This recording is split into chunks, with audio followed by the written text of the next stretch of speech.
You know that feeling? You get to the end of a long week, you look at this huge list of tasks you've crossed off, but you still have that sinking feeling that you didn't really accomplish anything important? Well, it's a feeling a lot of us in quality assurance know all too well.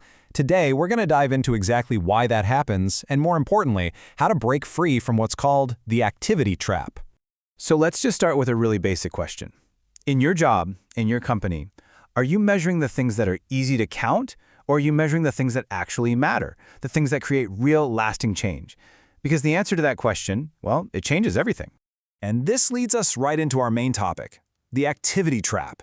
It's this powerful idea that explains why just getting things done can be a super dangerous illusion of progress, especially in the world of quality. And that word, credibility, is so important here. I mean, this isn't just about being a little more efficient. We're talking about your professional reputation, your team's reputation. When you're just reporting on activity, the number of things you did, instead of the actual impact of that work, you're kind of undermining your own value. Think about it. We've all seen this a million times. A CAPA gets closed. Check. The whole team finishes a new training module. Check.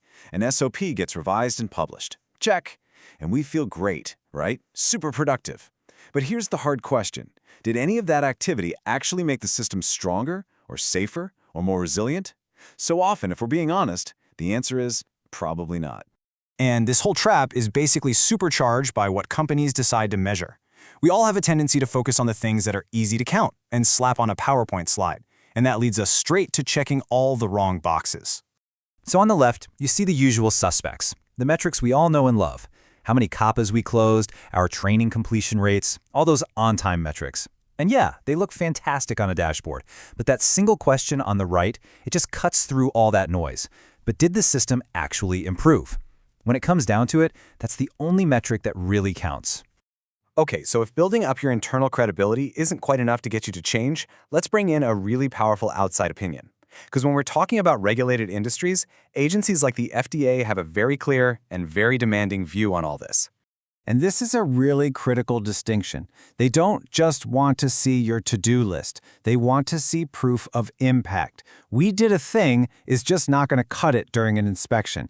It has to be, we did a thing, and here's the data that proves the positive change you created. That's the bar. So what does that proof actually look like? Well, the FDA basically gives us a cheat sheet.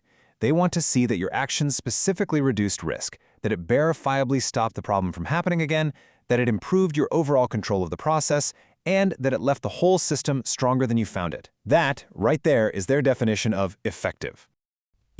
All of this, the metrics, the regulations, this whole idea of what's truly effective, it can all be boiled down to one single game-changing question that should be the North Star for every single thing you do. This is it. Did the system actually improve? This question has to become the filter for everything.